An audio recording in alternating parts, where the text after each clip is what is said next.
அடுத்ததாக தமிழ் பேராசிரியர் எஸ் புனிதா அவர்களை ஒரு சிறு வார்த்தைகளில் பேசுமாறு அன்போடு அழைக்கிறேன். தமிழுக்கு தலைவணக்கம். அனைவருக்கும் அடுத்த வணக்கம். நித்திய கவி தொடுத்து பிறைநுதல் வெற்றி இலகமணிந்து ஆரோகண ஆசையுடன் கவிஞர் ஆரோக்கிய பிளஸ்ஸி வரைந்த என் மொழிகள் மட்டும் வாழ்த்துரை வழங்க வந்துள்ளேன் உங்கள் முன். இன்றைய விழா நாயகி பிளஸ்ஸி என் முன்னாள் மாணவி. ஆனால் இப்போது என் முன்னாள் ஆசிரியர், நூலாசிரியர். பயமாக இருக்குது. ஆசிரியராக இருக்கும்போது நல்லா பார்க்காம சொன்னோம்.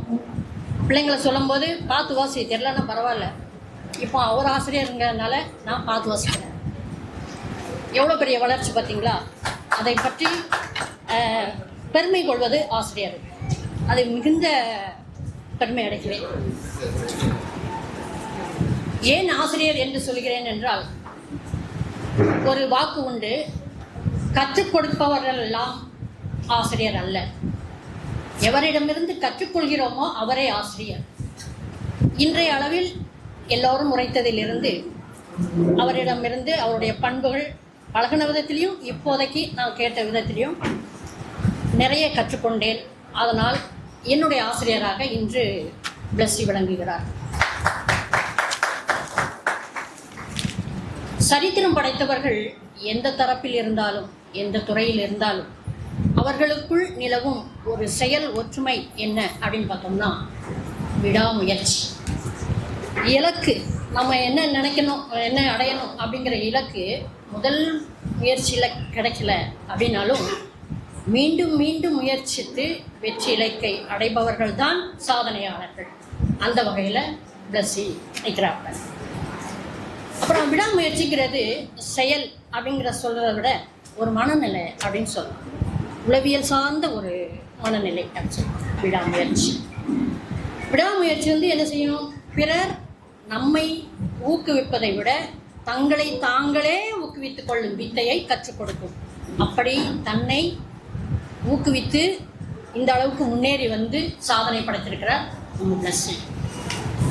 அவ்வகையில் கருத்து துலக்கிய எழுத்து இலக்கியத்தில் விழி காவலுடன் இந்த புவியை நினைந்து, காதல் இல்லைன்னு ஒருத்தங்க சொன்னாங்க, மொழியை காதலோட பார்த்து கவி புனைந்து தன் விடாமுயற்சியால் என் மொழிகள் மட்டும் அப்படிங்கிற நூல் படைத்து வெற்றி மகுடம் சூடி நிற்கிறார். யாரது? என் மதிப்பெண் மாணவி, என்னுடைய மதிப்பெண் மாணவி ஆரோக்கிய பிளஸ்ஸி. இந்த மாட்சியுற காட்சி கண்டு உங்கள் முன் மகிழ்வித்து மகிழ்கிறது எந்த உள்ளம். அவர் கவிதையை படித்து, ஒரு கவிதையை மகிழ்வித்து மகிழ் அப்படின்னு இருக்கணும். நான் யாருன்னு சொல்கிறேன். ஆரோக்கிய பிளஸ்ஸி பயின்ற பள்ளியில் தமிழாசிரியராக 8ஆம் வகுப்பு படிக்கும்போது 9 வருடங்களுக்கு முன்பு எனக்கு அறிமுகமானவர்.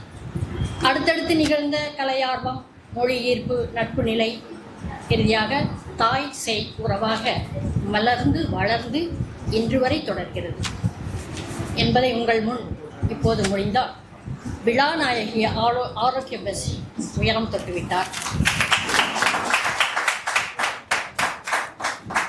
மேதகு மாணவியாய் உருவெடுத்து விசாலமாகி பெருசாக மாண்புரு சேயாக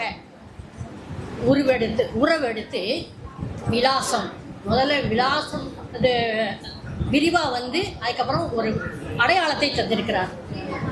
எந்த ஆசிரியமான உறவில் ஆச்சரியமான வரவு இந்த பிளஸ்ஸி. தனி மனித பண்பு சமூகத்தின் பண்பாக மாறும்போது, எல்லாரும் பேசினீங்கல்ல சுயநலம் இல்லை அப்படின்னு, அந்த இது கேட்க மாட்டேன்.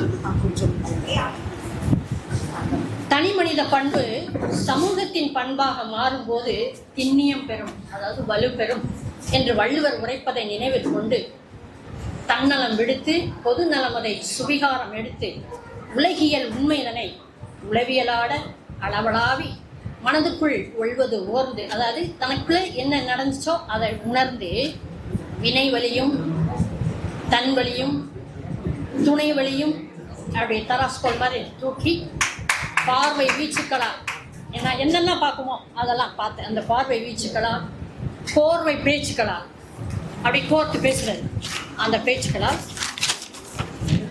மத்திய பார்வையில், அதாவது நடுநிலைப்படை அதே தராஸ்கோல் பார்வையில் மதிப்பெடுத்து நித்திய கோர்வையில், இதுதான் கடைசி வரைக்கும் அப்படிங்கிற நித்திய கோர்வையில் பதிப்பித்து நூலாக பயிற்சாச்சா நிச்சு சென்னி நிமிர்ந்து அப்படி தலை நிமிர்ந்து செம்மாந்திருக்கும் நாமகள்